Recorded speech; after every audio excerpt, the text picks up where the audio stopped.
I find it very weird to have so many emotions. To be peaceful, but to be angry, but to feel calm.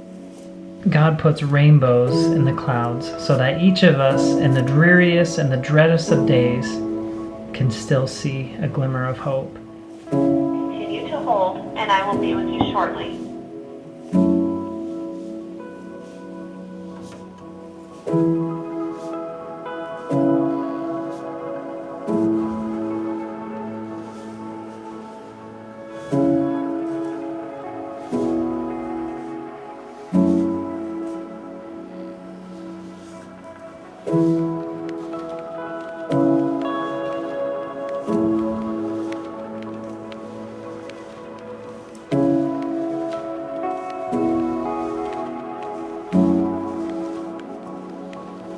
I find it very weird to have so many emotions. To be peaceful, but to be angry, but to feel calm, but then to not feel calm and be very frustrated. There's just so many emotions that I have, and it's really hard to even understand that myself. But I'm sitting in bed because I'm starting to be really crampy. I went to my doctor's office today and they poked me a bajillion times. They got a lot of blood work done. They're gonna do a little bit of testing, and they got me on some medicine as well. A DNC is the last option that me and the doctors wanna do. There's some complications that can come with that, especially because I am young. So naturally or this way was the options that we chose. And so I'm laying in bed just kind of starting to feel crampy, and Jared and the kids have just been so cute and tender. Calvin actually isn't feeling very well. He has a fever. I think it might be his 2-year-old molars. But they've just been cute and cuddly and clingy, and Jared's got me food, and I've watched a few shows, but I'm just like so over it. I finished one of my books, and now I'm going to be reading Changed Through His Grace by Brad Wilcox. I Instagrammed this, and a lot of people said they love this author. I've actually never read a book from him, so I'm excited too. And I also am not one to read, and I've said that before. I love listening to books. That's my favorite way. And someone said, I'm sad that you think that, Ellie. Reading is peaceful, and it's really nice to do. And every time I read, I love it, but I don't know why I don't do it more often. And I feel like this might put me in that mode to start reading a lot more, because I have enjoyed, because sometimes when you're listening to something, you still grab your phone, you're looking around, but reading, it's like you're in your moment, you're reading what's written, you're not being distracted, and I've really enjoyed that the last few days, just sitting quiet for an hour and just reading. An hour, just however long I can. But Jared's with the kids right now, and I'm just resting, so I really appreciate Jared. He is one of a kind. Did Dad fix it for you? Does it work outside? Yeah, let's do it. Oh. Okay. Is it working? Cool.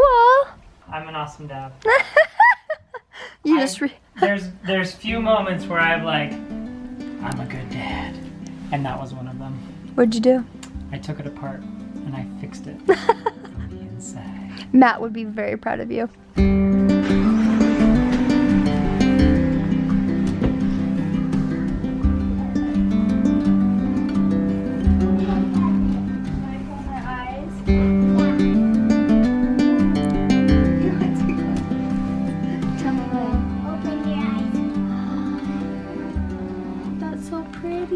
Yes, it is.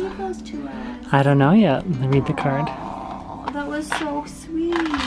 They're gorgeous. I never realized how much I love flowers. Hey, Mom. Honestly, what? Does this say? It doesn't scare me. Oh. Oh, Michelle. That's Ellie, sweet. I knew nothing I would say would make anything better, but just know that I'm here for you if you need someone. Praying for you and your sweet family. You're such a light. Michelle Pearson. That's sweet. I think people say that a lot. I don't know what I could say, but I think even something simple like that is very sweet. Absolutely. You know? Because sometimes, even though people are going through something, sometimes you feel very alone. My last miscarriage, I felt very alone, even though I know I wasn't. Mm-hmm. And I think I feel if you could feel better, but I feel a little better about this one for some reason. Absolutely. And I'm so grateful for everyone that's been so sweet. I think one of the best things that someone can do for you is just letting them know that you're there for them. Yeah. Sometimes words mean everything, but knowing that you have someone there can be everything.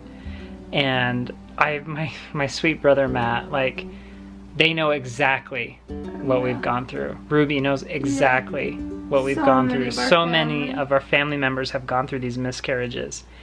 And Matt's just like, if you just need to talk, let me know. Thank you, Matt.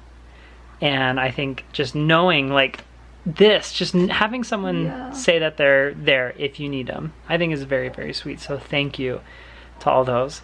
I was saying outside, that white truck out there like has come to our house a lot, and I almost know the guy by name now. So thank you to everyone who has sent us some things. My mom came over yesterday and she made something for Ellie, and I'd like to it's show like right now, like it comes in waves, and it's like right now it's like, hey, I'm not feeling anything, but I was 10 minutes ago, and like especially with the medicine, I definitely will tonight. And it's like we are having a miscarriage. Like, we got pregnant, and I just want to tell Jared how much I love him. When I came out of my doctor's office, he was in the kids area with the kids, and I was like, where's Dad? And he was in the corner. Just I love you. I love you. And I know this is hard on you too. It is.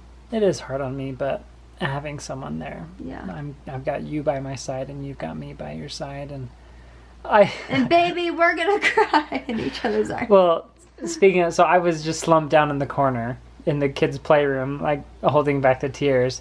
And then Ellie walks in, and she's got a bandage on this arm and a bandage on this arm because they couldn't find the vein. Or I was like, oh, to add insult to injury, they're just sticking you with needles all over the place. I felt bad, but I'm glad we have each other.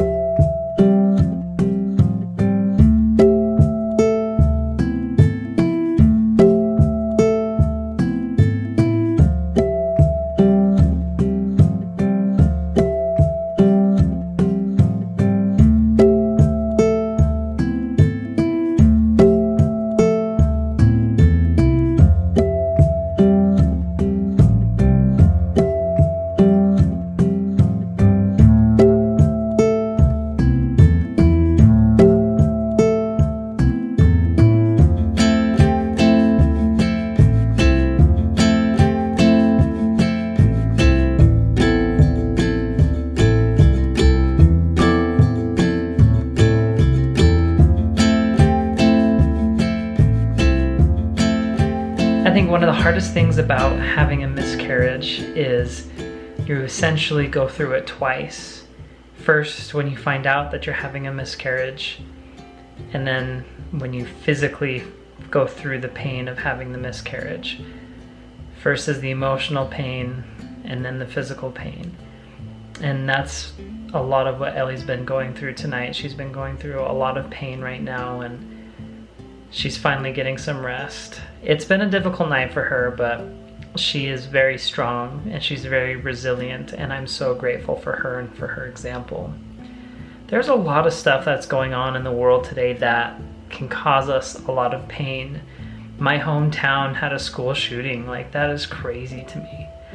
And it's just a hard time to be in the world. But Maya Angelou said that God puts rainbows in the clouds so that each of us in the dreariest and the dreadest of days can still see a glimmer of hope. And I believe that even in the darkest of days that we can still see some hope. And there's so many different ways that we can feel that hope. And I wanted to ask you guys what you guys do when you're feeling down, when you need that little glimmer of hope. What brings that to you? I hope that even in the midst of these things, the trials that we face, the things that we go through, that we can be a little bit of hope and light for you guys. That's something that we've always enjoyed doing, is bringing smiles to people's faces and hope to people, and I hope that we can continue to do that. I just despite all of the stuff that's going on, I still have so much gratitude in my heart for my kids, for my family, and for all of those who have spent so much time and effort to put smiles on our faces. We've had so many people bring flowers and cookies and all of that to us, and it's made Ellie smile, so thank you. It's made us smile. Thank you for doing that. We really do appreciate it. I hope you guys have a wonderful day, and we will see you guys tomorrow.